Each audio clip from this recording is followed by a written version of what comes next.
Hey, welcome back to the You're Doing Great Mom podcast. I'm Dr. Marianne Shiozawa, and this is episode 22. You cannot believe the stuff that happens to you as a single woman. Like, you know, when you've tried to climb out of a toilet window and then met the guy on the other side who's sneaking a cigarette, you know it's gone wrong. You're smoking. You just climbed out of a toilet window. Oh, that's something that I do. My guest today is Michelle Dry, multi-talented, hilarious, creative Jack and Jill of all trades, so to speak, and author-writer. Michelle has written a handful of books, writing fiction about dating and single life, as well as children's books. Her most successful book is The Hairy-Legged Mystery, which can be found on Amazon along with all her other books under the name Michelle Dry. We met through mutual friends of ours, and I asked her to be on my podcast to talk about her story and her life, about why she's not a mother. What's to come in this episode is hilarity, the realities of serial dating, as well as a moment of seriousness when she shares about her experience of pregnancy and miscarriage. I had such a wonderful time talking with Michelle for the hour. Get ready to laugh. This episode is super fun. Thanks, Michelle, for being here. I really appreciate it, and I'm really excited to talk to you. Thank you very much. So, okay, we don't know each other very well, but we have a lot of mutual friends, which is how we met. And I was trying to connect the dots and everything. So why don't you just say a little bit about who you are and where you're from. Also, it would be nice if you can tell me your age, and and this is the episode I've just been doing. I've been really interested and intrigued by this particular topic because personally I haven't really talked to. It's just not something that you just talk about with just people randomly. Oh, so why don't you have kids? Or you know what I mean? It's just, I don't know. I think for it's a lot quite of people, a touchy subject. And yeah. Got some good examples for you, which will really make you laugh. Okay. Being the person who isn't of the pregnancy state. So yeah, I think you'll find it quite amusing, some of the things that I'm going to tell you. Okay, cool. Yeah, this is gonna be good. Yeah, so go ahead. So tell us your story. So my name is Michelle Dry. I work on cruise ships as a communications manager. In my leave, I write books because I do that for fun. My location is in Bournemouth, England, when I'm on land. And I know you through chiropractic and network spinal analysis. And I'm 43 now. I have to remember that because my birthdays sometimes coincide with going across the international date line. Ah, right. So you can actually miss an entire day. So, you know, there's a day that never was. Yeah. Oh, wow. That's unique. Yeah. No, I'm not actually on that birthday, but it can happen. So every time a ship goes across the date line, a day can disappear. Huh. I never thought of it that way. I never, ever thought about that sort of occurrence. Yeah. Well, if you were born on that day, you were never born. Yeah. You don't have a birthday. You're just a random entity in space. Well, that would be really fun. You could just kind of pick a day. Yeah, exactly. Or several days, and just like tell people like every day or something. Cool. So you're 43. Yeah. And do you want me to just go into the why I don't have children? So you've been working in this field for how long? Well, I got made redundant last year and I got a random phone call that got me back into communications. But prior to that, I was actually crisis management and business analysis. Oh, okay. So another completely different field. But before that, I was on cruise ships. So it's kind of a interesting way that life takes you in these strange directions. Mm-hmm. And what is what do you mean by communications on a cruise ship? Like what does that actually mean? When you're on a ship, every day you have certain activities, a bit of tap dancing, shows, you know, all of that kind of thing. And there has to be an itinerary put together so everyone knows what they're doing, because they want to go to the show, but they might want to do tap dancing, they might want to do salsa. You've got to know when your food is, you've got to know what time you're in port, what time the ship leaves. So I put all that information together. I do all the newspapers, Oh, cool. crosswords, Sudokus, and then I do all the graphic design, all the digital design, and I also run the printing section, because we have 2 guys who are printers on board, and obviously you have to print on the ship because you're at sea. Cool. Wow, that's a lot of that's quite busy, huh? 70 hours a week when Oh you're on a my ship. god. Oh my gosh. Yeah. So this is also another interesting thing, because I'm going to tie in the whole thing with the work ethic as well, in terms of having capacity to work and have children. Is, it's quite interesting, because on the ship, some people do leave their children at home and come to the ship for 4 to 9 months. 4 to 9 months. Wow. Yeah. So, And no days off. oh my god. Yeah, because you're on the Yeah. ship and you're part of the crew Working. and yeah, working. That's an interesting life. Yeah. So let's go back to the beginning. So Yeah. at the age of 21, I had thought that I would probably have children, and I would probably have thought it would just unfold. You'd meet the person and ta-da, got together, had children. That's what you're taught. Mm-hmm. Also at the age of 21, I had a rather interesting near-death experience where I almost drowned while surfing. And while I was under the water, I kind of had that moment of decision of, I can go over, or I can actually really make the most of my life. When I got ashore, because I did choose to live, I just thought to myself, what do I want to do with this life? And I was like, well, I want to travel.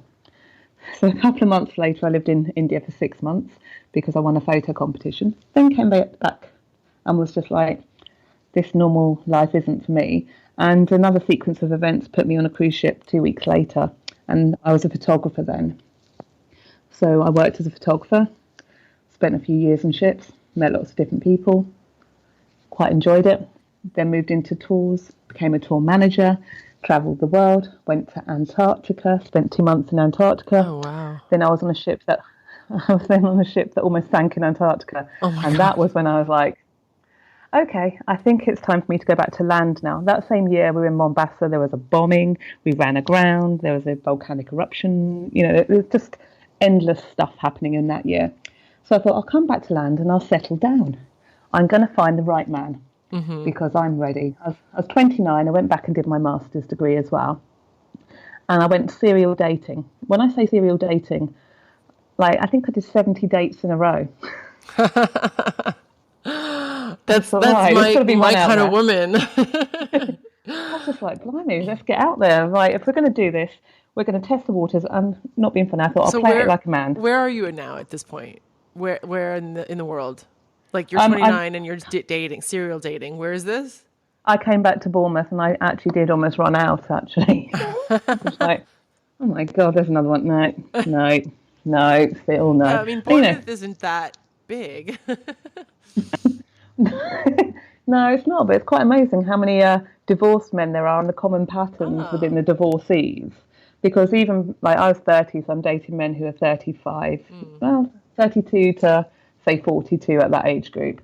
And, yeah, I could have started my patterning and trending based on how it was going. But it was quite fascinating because literally... Sorry, I keep interrupting you. How did you meet these guys? Online? I just went went online, and okay.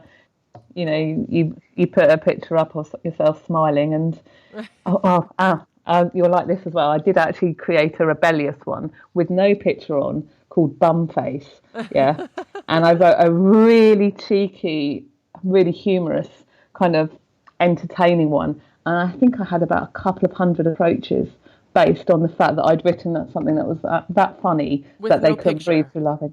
No picture of myself, just literally what I'd written. Wow. So, but I didn't go out with many of them because I just thought anyone that's actually stopped for bum face is going to be a little bit weird. Oh my God. Wait, you said a couple hundred? Yeah, on men? bum face. Yeah. Oh my gosh.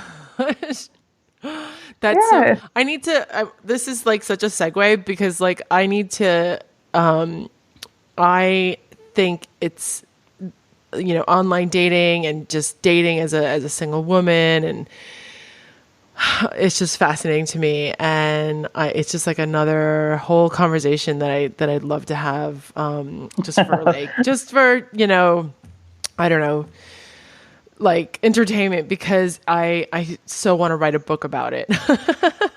Well, funny enough, I've done too, Oh, because really? you cannot believe the stuff that happens to you as a single woman. Like, when you've tried to climb out of a toilet window and then met the guy on the other side who's sneaking a cigarette, it's gone wrong. Oh, that's awesome. You're smoking. You're smoking. You just climbed out of a toilet window. Oh, that's something that I do.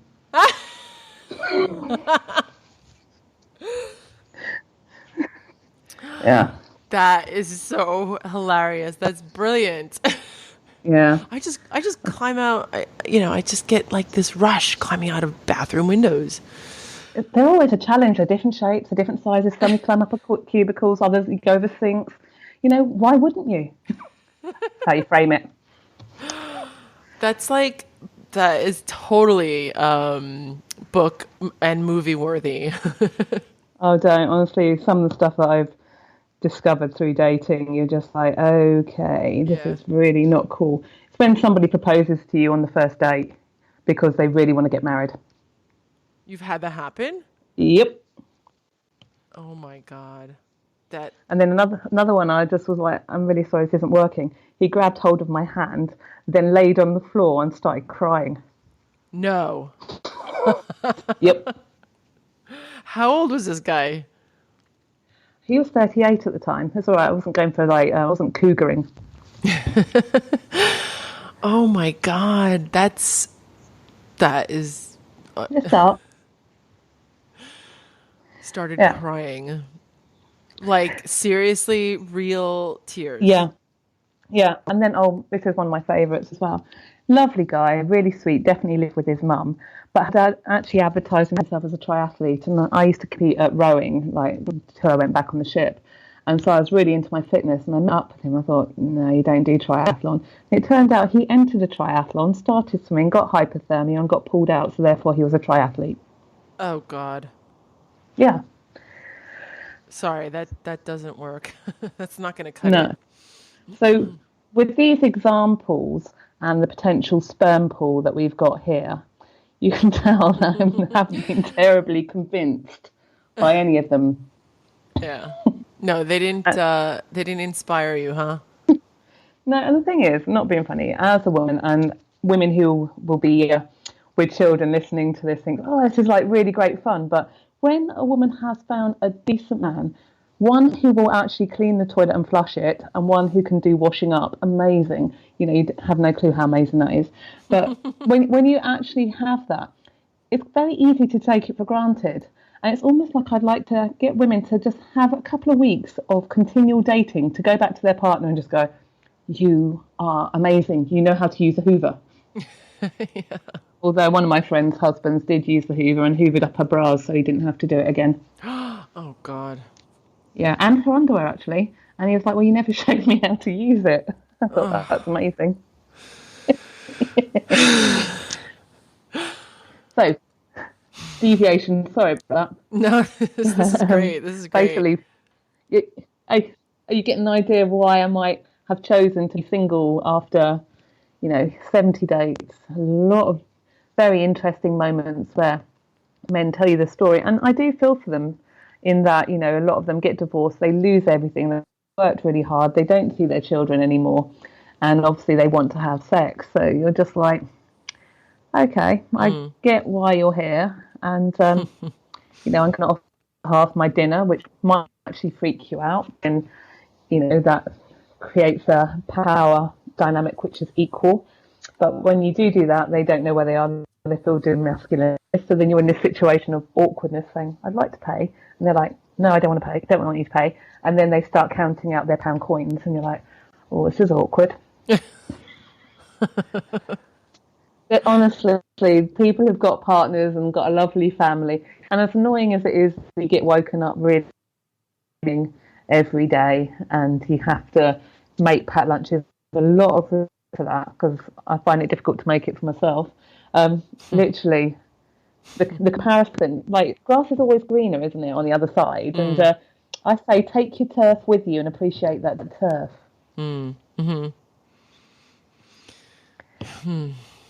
So, and then was it just the continual disappointment? And, because I think, yeah, it's if you're not going to meet a guy that you think is, well, that you're just not into,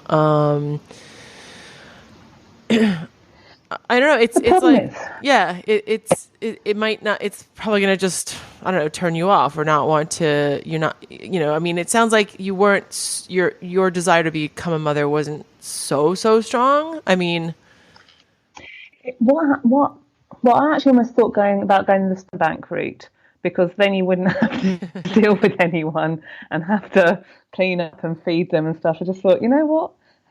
Why don't you just do the sperm bank route and just pick qualities and have a child if you really want to have a child? And then I was in sort of a real dilemma about that, because I was like, well, is that right?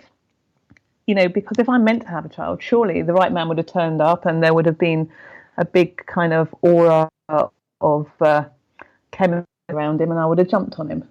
However, what I found is the lifestyle that I've led, where I literally have travelled around the world. I've become very independent. I have no problem going into Cambodia, trekking across it, or going across the Namibian desert. I have no issue with that. It's actually made me very independent and very strong, and it's stopped me having a need. Yeah, and obviously the male-female dynamic, the man wants to feel that the woman needs them in most cases. Yeah. And so some of the feedback that I've got from the chaps is that, I'm a pretty strong woman. I'm just under 6 foot. I do a lot of sport. So they are intimidated by me. And you're like, okay, but I'm still very feminine with it. So it's quite an interesting challenge, because the kind of guy that's going to be able to, meet me halfway is going to have to know who they are. And something that I have learned again through all the dating is most people are looking for people to tell them who they are. And so many people fear being alone, whereas, stick me in a desert, I'm quite happy. I have no issue with being alone. And I think that's it, because fire and drive come from something, don't they? And if you can support yourself financially, if you can make good money, if you can, look after yourself, a nice home, the question becomes, what's in it for me in that relationship? Do you see what I mean? It's a terrible thing to happen, but it's happened to a lot of my friends who are single, who simply now date men, but they don't want anything from them because they've bought their houses, they've got themselves financially stable, and they don't want a guy to come and live with them because they don't want to have to do the looking after. They want to look after themselves. And that is happening with a lot of my friends from the age of 35. So, yeah, from about 35 onwards, the majority of them who are single have become like that. They go on a few dates, they have a bit of a laugh, they meet a guy that they're attracted to, they'll hide the sausage. That's always a good expression to bring into a podcast. Yeah. Not often someone can say hide sausage on a podcast. Quite pleased with that. Yeah. But, so they will.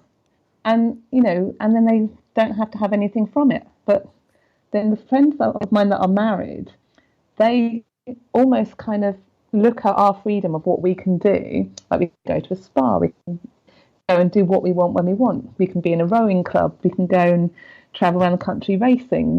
You've got all that freedom. And then when I go and visit my friends, I love hanging out with their children, because obviously I get stories for the books and stuff, and go and get on the trampoline and see if I can get them in the tree when the parents aren't looking. But, I can have that kind of fun, hang out with kids, but then not actually have to change a nappy, which does actually make me retch. So I tried to make me change a nappy. It was quite an ordeal. Yeah. I can't do it. I can't even pick up dog poo in a bag, so you're getting maternal instinct. Oh boy. Oh, I'm sure you have it. You have it. It's I don't know. I mean, you'd be fine if you were to change a diaper or a nappy, as you say. It would be fine. I know you could do it. But seeking therapy for the next 10 years. No, I would be fine. And the thing is, when it comes to like being around children and babies and that, I actually love it. And I think it's a real privilege for somebody to have the opportunity to be a mother and bring life into the world. I think it's absolutely wonderful. And, I've been there with my friends, they're pregnant. I'm always fascinated by it. And this is where I've got to bring you into the pregnant stories. You'll love this. Oh, yeah. Right. So my body shape and my body response is I have a tendency to store water prior to ladies' troubles, which many might call menstruation and others will call period. So I get this nice round belly. Now, unfortunately, a number of times on the cruise ship, because, being an officer, it's always right for a older woman to come and stand next to you and stick their hand in your stomach and say, you're pregnant. So they actually put their hand on my stomach and go, you won't be doing another tour of duty. You're clearly pregnant. And I'm like, no, I'm not. And they're like, no, I'm going to deliver that baby. And you're like, no, it's trapped wind. Because I always have to get a reaction. Or, no, that is period. And I've even been in a lift with two of the guest lecturers who were like, you're pregnant. I'm like, no, I'm not. And they're like, yes, you are. I was like, no, I know I'm not pregnant. And they're like, how do you know you're not pregnant? I was like, because I haven't had sex for 6 months. I was like, I understand there's a possibility of being a chosen one, but I don't think I'm it. There were no signs. So you've got all that going on as well. And, I've sat on buses and people have put their hands on my stomach and you're like, mm-mm. And they're like, oh, no, it's okay. Lots of people do that to pregnant. And I said, yeah, if they're pregnant. Really? And then they look at you and they've got their hand on your stomach and you're like, I'm not pregnant. And they're like, oh. And I was like, yeah, you might want to take your hand off. Wow, that actually happens to you often? I think this last tour of duty, I've been away about 6 months now. It's happened 5 times. That's quite good going in 6 months. Oh my God, that is. Well, that's that's every cycle practically. Yeah. Yes. Fabulous. Why are people doing that? Because I think, again, with maybe my diet and stuff, I'm always looking quite healthy and energetic. Yeah. And they probably can't correspond the fact that I'm kind of relatively strong and lean with the fact I've got a curved stomach. It's amazing. And but you've never been pregnant before? I have been pregnant once. Oh, okay. And I miscarried. Oh. And that was a bit of a shocker because I was 40 when that happened. Oh, wow. So, recently? Well, 3 years ago. Yeah. I mean, we're not talking in your mid-20s or something. No, not early. No. And that was an interesting event in terms of the boyfriend and how it actually came about and how it actually destroyed the relationship in the end. How did you find out you were pregnant? What happened? Well, was it besides the obvious or the usual missing your period, blah, blah, blah? Well, first of all, the interesting thing was the condom broke and got lost. Uh-oh. And so I wouldn't have been able to take morning after pill anyway. And then obviously missed the period, but again, back to this capacity at swelling at a rapid rate. I did actually get quite a circular belly and it didn't stop after the period. I was like, So I had a little bit of a period and I was just like, that's odd. And then the next month I didn't have any period. I was like, that's probably because I'm dating someone. And then the third month I was like, no, I kind of feel weird. Oh, wow. So you didn't really wait. You didn't do a test or anything, you waited until the third cycle? I was coming up to the third cycle, but that was when I miscarried anyway. But it was I did do a test, but I was in a complete denial because I just thought, this is really odd because obviously I didn't know that the condom had broken. So I was like, oh, that's very strange. And then, the irony was on my 40th birthday, I had thought to myself, oh, I'm probably never going to have children or get pregnant. And then 2 months later, ta-da! Oh my goodness. That's interesting. Quite a shocking time. So you were about what, 9 weeks like 11. 11 weeks pregnant when you miscarried. And what happened? Did you just start to bleed and I had full contractions and everything. oh, yeah. Yeah. The whole lot just happened and it cleared itself completely. I was Yeah. actually quite amazed by the body and how it does that. And Yeah. when I went to do checks afterwards, they were like, yeah, you've actually cleared yourself properly. And I was like, well done, womb. Yeah, well done. It is amazing the body how that works out that way. Obviously, it was very sad because, when I actually did go, hang on, I'm pregnant, I did feel, again, privileged. And I did think, actually, what a wonderful thing. And, your whole, everything shifts at that point. You go to yourself, you know what? If I'm going to do this, I'm going to do it properly. And I'm going to look after this. And this is what my life direction is going to be. So, therefore, I will give it everything. And it was a very interesting time because I hadn't really thought about it until it happened. So, yeah, quite an interesting learning in itself, but also what you learn in emotion and, Yeah. things like grief and then how your hormones affect you and Yeah. all of that. Yeah, I mean, I've never, I mean, miscarriage is very common. It's something that many, many women have experienced. And, but I haven't ever had a miscarriage. So, I have no idea, how I just have no, yeah, I can't imagine. And so, and I've talked to a lot of women, several women for my podcast who, just happened to say and share that they had a miscarriage. So, it's it's an interesting way that you went through this. Like, it's like you went full circle, you just were going through life. And then you said just around your 40th birthday, you say, well, I don't think I'm going to have any kids or get pregnant, blah, blah, blah. And then boom, you get pregnant. And then when you finally accepted or embraced the fact that you were pregnant, how quickly after that did you miscarry? 2 weeks. Oh, wow. Yeah, it was quite, again, in terms of if I was observing myself, I'd be just like, God, I'm giving her some real crap at the moment. Yeah, let's just see what she can do here and how she'll deal with it. Yeah, it is interesting. But back to the amount of women that miscarry, I think it's like 1 in 4 or something. I can't remember exactly, but I think it's astounded. even more than that. Yeah? Yeah. Because I could not... It's a third. Because if you think about it, how it's not talked about, and again, it's like this taboo subject. Again, the same taboo-ness as not having children. It's just like, wow, that many women have miscarried. And when I did miscarry and I mentioned to my friends, a lot of my friends actually then said, well, I've never been able to talk about it, but I have. And then so many people kind of came forward. So many. I was just like, this is amazing. Because why does nobody want to hear about it? No, why don't women support each other in this? And, I was very lucky again. My friends, literally, you suddenly go, I have got a community and my friends care about me.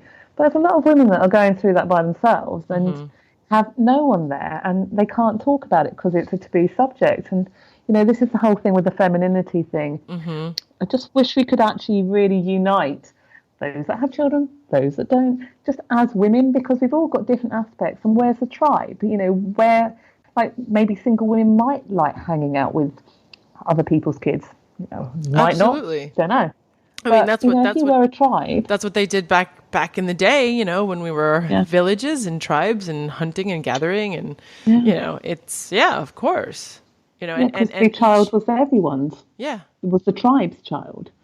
And I just find it really bizarre because it's like, there is quite a division of, we're the ones with the family and you're the ones that are doing your own thing, you're career women.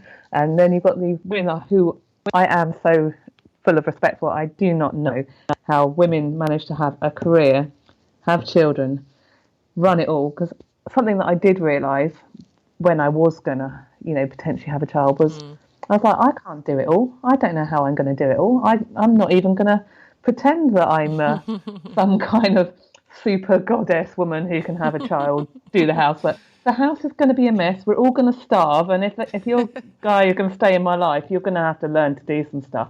You're not going to have to learn to hoover without picking up bras or pants. Yeah. You are absolutely right.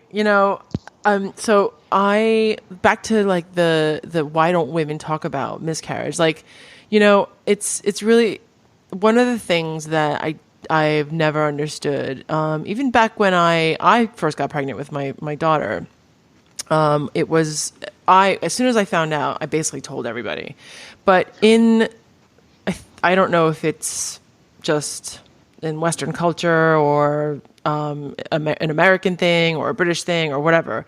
But typically, when a couple they find out that she's pregnant, they wait until you're in the safe like post 3-month stage, because they just don't just in case the baby So I never understood that, because actually I always felt like, you know what, I'm thinking about putting myself in the family member's shoes. So if someone told me, like my sister or whatever, that if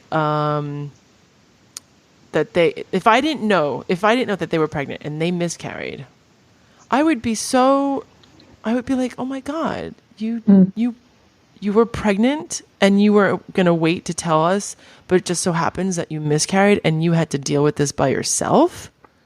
Exactly. Do you know what I mean? Like, it's just, and I remember so when I was pregnant, I was like, I found out I was like 4 weeks pregnant or something. I peed on the stick. It was positive, and boom, I got on the phone, called my mom, and then, my husband called his family, and they were like, oh, it's that early. They were kind of surprised that they knew like that early. And I was like, yeah, because you know what? If I lose this baby, if I get have a miscarriage, I want like people around me that love me. I want support. I want people to know, like, what the hell is like the what is the whole deal about this isolation thing? I mean, it never made sense to me. And, I don't know. It's like, I think you challenged. Is it a shame thing, or I don't understand it. I don't think it's shame. I think people fear having to kind of deal with what's going to happen if a person loses it. Yeah, because again, back to our lives of appearing like everything is perfect. If you miscarry, you're fallible. And people don't want to accept other people's fallibility. It's something that I'm really noticing. So on the ship, for example, is in terms of behaviour, everyone's got their front exterior. Everyone's appearing happy who's even working 70 hours. But behind the scenes, I've watched at least 6 or 7 people have breakdowns, because they were so far away from who they really were in their authenticity, because they're having to appear, and they couldn't appear weak. And it ties in with this. It's like, okay, as a woman, I'm pregnant. I've told you all I'm pregnant. And now I've lost my child. Well, am I weak? Can I be vulnerable? Can I say that I feel absolutely awful? No, you've got to appear like it's all okay, because, that's normal, but we'd rather not talk about it. We'd rather kind of push it away. And then we'll talk about something nice, like your potential holiday in 6 months, or how so-and-so's doing well at promotion. Why can't we just be real?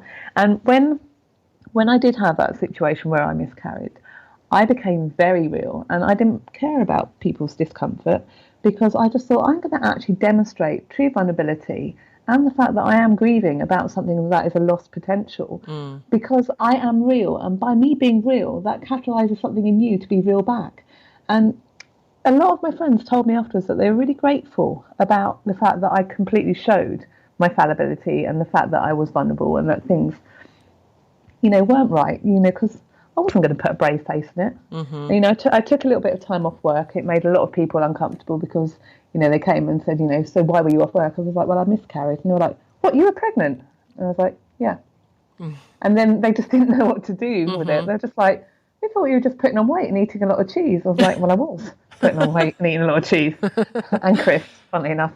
But I was like, that's why I've been off. And they were like, oh, don't know what to do. So yeah, it was a very interesting time because you're not purposely going out to make people feel discomfort. But then what was interesting, because I was working in a corporation at the time, was how quickly it went around and how you could see people doing their best not to walk straight into you or be near the drinks machine with you, just in case the conversation came up. And I was like, oh, this is fascinating. Just watch how awkward people are.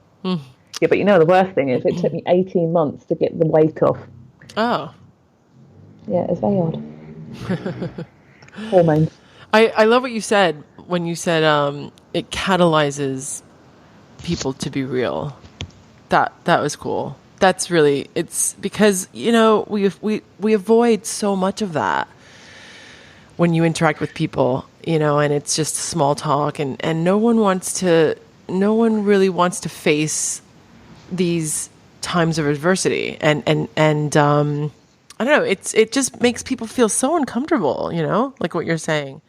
And again, this is what has been lovely about going on the ship this year, because I decided this time when I was going on the ship, I was just going to be real. Luckily, they kept me in the back offices because I could have been a little bit too real. Because sometimes people ask you some ridiculous questions like, you go up on deck, you're wearing an officer outfit, therefore you know everything. And they'll be like, what's that island out there? And I was like, oh, that's a mystery island. And then walk off. Sorry, a bit naughty. But it's just, I host officer tables and people ask me about my life, because on the officer tables, because there's not many female officers. So basically, on the cruise ship, there aren't that many female officers. And so, first of all, people often point at you and go, there's one. And another question I get asked is, excuse me, but how important are you? And you're like, I was like, how much do you value Sudoku and crosswords? Oh my and then they look at you. I was like, I wasn't here. They wouldn't be coming out. But yeah, I think we had a moment with Mystery Island where I walked off and then we went to the officers' table. So what happens is I host an officers' table, which I'll have, 3 couples, and it's usually male and female. And they will ask me, whether I'm married, whether I have children. They're quite cross the boundaries quite a lot of times. But as I said about authenticity, I'll say to them, I split up with my boyfriend before I came on the ships, and I don't have any children. However, there are a lot of women here who have had children and have left them at home and are away for 9 months. Or some women actually go home, get pregnant, have their child purposefully, and then leave their children with their family because their drive to have a child is so great, but they need to support them. So, so again, imagine being away 9 months of a year. You've obviously got Skype, you can catch up through that. But yeah, there's children left at home so that people can go to see and work. And, that's their best option for them to live. And sometimes you can bring your family on the ship, but yeah, it's just not something that I could. I found fascinating that people do that. Yeah, that drive, like you just mentioned, that drive is so strong that they want that baby, that biological child so strong, but then they have to go like with, I don't know, what's the time frame? Maybe within 2 or 3 months they go away, they go on the ship, they go back to work. I mean, that's yeah. So they would give, like, they could work up to a certain amount of time. I know they obviously get to a certain stage of pregnancy and then have to go home. Right. Then they have their child, and then within a couple of months they'll be back on the ship working full time and be away from the family for 8 to 9 months most times. And again, I found that amazing because there's a level of acceptance. But again, they have the tribe, they have the family, they have the extended family. And a lot of them who are doing that are from the Philippines. But then I was saying there's a lovely lady that I met from South Africa who really wanted to have children, went home, had children, and has come back on the ship. And I think her daughter is about 5 months old. And, she obviously turns up on Skype regularly. But I was just like, how can you do that? And she goes, my motivation is to look after that child, make sure she has the best care and, has everything that she needs, and is only me. I don't know how a mother would be able to do that. It would just break my heart. But then for her, would it be better to not have a child at all? Would that break her heart more? I It's, know. again, fascinating topic because it's drive to reproduce versus the economy of having a child, you know.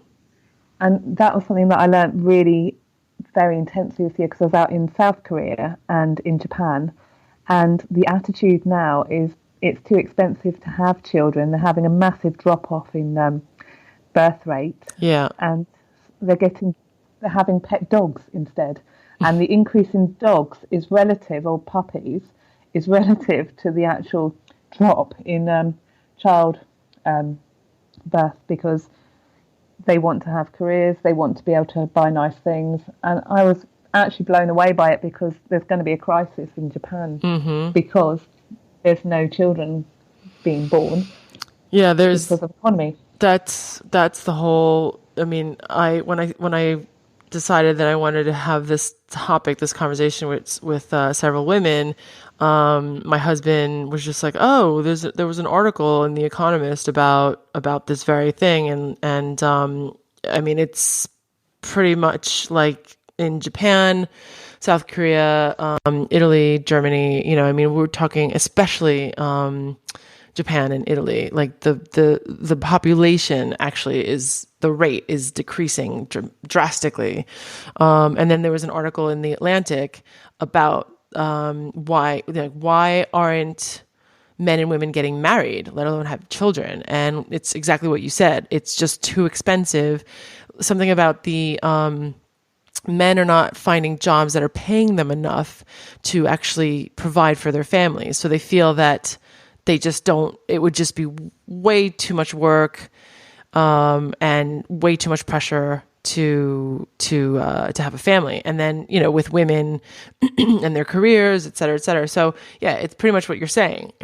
Just overall, like the economy is not supportive in wanting to actually go ahead and have children. But I didn't know the whole thing about the dogs.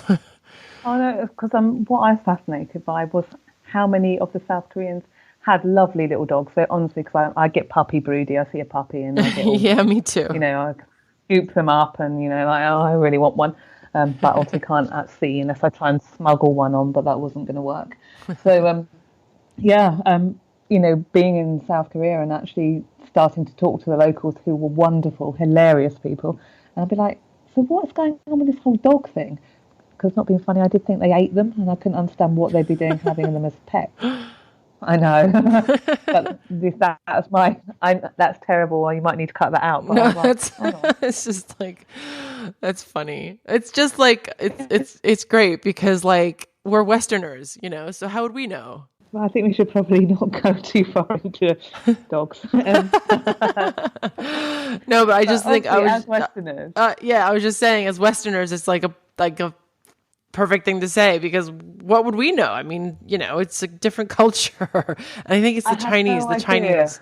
I was just saying that I had no idea what South Korea would be like. And again, working on the ship, I got to South Korea, and you know, there's all these little dogs, and they're all so nicely dressed up. They've got like little gold boots, and you know, these are dogs with bling. Oh And God, you know, like literally, and they've got like little prams for them and everything. And you know, even some of them have wigs, dogs with wigs. Who sees that? Anyway, really? yeah, honestly, they've gone to town. They've gone beyond anything. You know, like you get dog fancy dress. There's just amazing.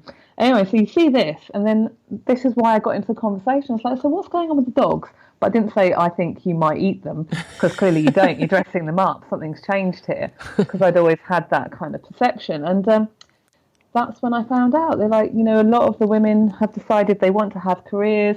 They can't afford to have children. This is how much it would cost us. They've calculated that versus having a dog. You don't have to buy so many clothes to dogs. Apparently, you do in this case. And, you know, they're going for dogs rather than having children. And because they work a lot of hours and, you know, they want to have nice things. And I was like, that is actually fascinating because what happens in the future, who looks after the older generation? And again, that's the repercussion of not having children Yeah. because they're who goes into the workforce, who supports a generation that's going to age, and you know, do we work till we're 120? So yeah, that's another very interesting aspect on the non-having children thing, Yeah. because there are repercussions. Yeah. Yeah. Yeah. It's really fascinating. Just what's happening in these countries. But there's the other countries like Germany. It's also women are just not getting married or not having children. And actually, I was just talking to one of my practice members, someone that comes to my practice, and she's Italian. And her boyfriend, they've been together for a long time, and he's also Italian. And I was just talking to her about this, and she's actually a midwife, and she was saying that in London St. Thomas Hospital, she said, let me get this right, 45% of the births in St. Thomas's were women over the age of 40. Oh, interesting. I think I got it right. Because she was saying, like it's probably, they're probably women that it's not necessarily the first baby, but it could be the second, third, or fourth or whatever. But like, there's so many more women that are having babies, late 30s, early 40s, and not like, early 20s, which for a woman physiologically, health wise, it's easier. It's easier to have babies at that age, younger. Also, so when I was pregnant, I went and saw the doctor, and I said, I'm 40, and she goes, "You're in the same. There's a major age group thing happening, and you are likely still to have a healthy baby and what have you." She goes, "Admittedly, it's your first. However," she goes, "it's become pretty normal, and that's down here as well." So, like, she goes, "Had somebody in that was 48 last week," and you're like, "Oh, okay. Is that nutrition, or is it the fact that they've saved themselves, or is it only when you've got enough money that you can accumulate?" There's so much involved, and again, on the ship, I say to people, I'm mid-40s now, so it's not going to happen. And they looked at me and were like, "You're still pretty healthy. It could happen." And you're like, but in your head, you're just like, right, I've cleared all that. This is what my life's about. Unless life has other plans for me. Mm-hmm. But I just find it amazing how people will try and say, "You'll still have a child. Oh, you'll still have a child." And again, in Cambodia, I met some locals in a village, and I sat down eating ant paste made of ant heads. You have to do these things, it's so weird. And I sat with them, and they were like, "Why haven't you got children?" And I was like, "Because I haven't met the right man." They went, "You will still have children." And then obviously poked my stomach again. I wasn't menstruating them. But it was just really funny because people want to be convinced that you will. Yeah. Yeah. So, I actually kind of look at it like a compliment, I yeah. I think you should take it as a compliment, seriously, because like if you meet a person, man or woman, and they're like total dicks, Well, you're not going to say like, "Oh, I want to see more of you. I want to see little people like you." Do you know what I mean? Like, I know that sounds really crass, but like, people, I think that when you feel compelled to, or inspired to say, "Oh, I've said this to people myself, like my older brother. I mean, he is single and he's 46, and he is such an amazing guy. Like, he is so awesome. And are you marketing him? Are you hoping there can be single women listening to this? I honestly 100% was not at all thinking that until you said it. But now that you've said it, he's available. And he's available, everybody. Yep. Mm-hmm. Everybody who's listening to this, you're probably all mothers, so I'm assuming that you have some partner. But if you happen to be single, and if you know anyone who is single, he's available. Exactly. So, and he's anyway. But my point is that, I see him and I'm like, oh God, he would be such an amazing dad. And he would have such great babies. I don't know. When I meet someone when I know someone who inspires me to say that, it's because I feel it, Yeah.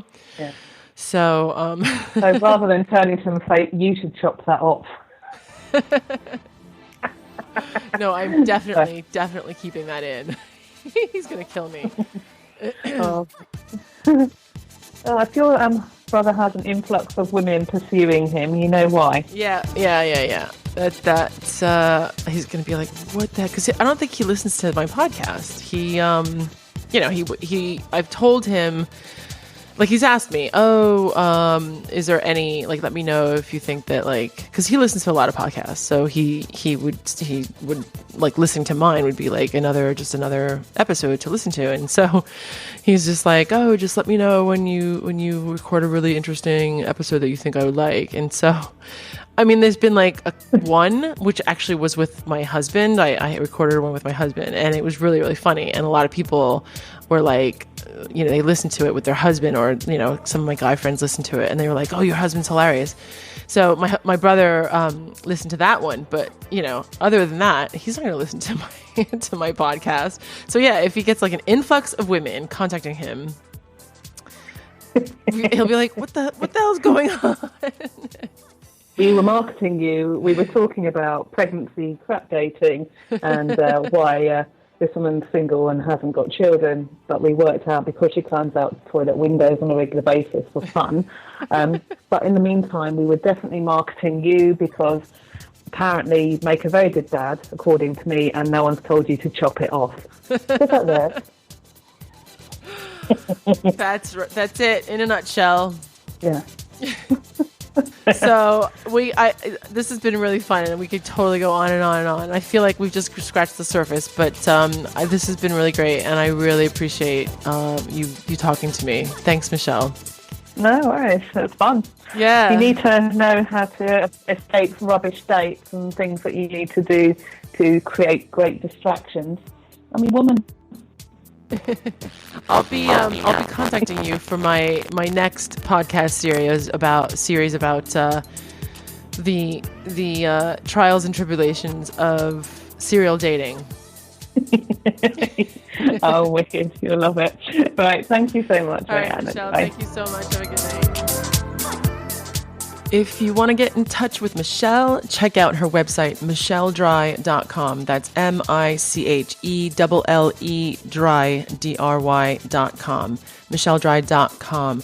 You can also look her up on Amazon to see all her books. In fact, just after talking to her, I went ahead and bought her 2 books on dating, Love Hunt 1 and 2. It's absolutely hilarious so far, and I strongly recommend getting a copy for yourself. You'll be laughing out loud with this one. You can also get it on an audiobook on audible.com. If you like this episode, please subscribe, and also I would so appreciate a nice review on iTunes. Check out my website, yourdoinggreatmom.com. That's YOURE, doinggreatmom.com. And you can also connect with my Instagram and Twitter, Dr. Dr_Marianne, Dr_MARYANNE. Thanks for listening. See you next week.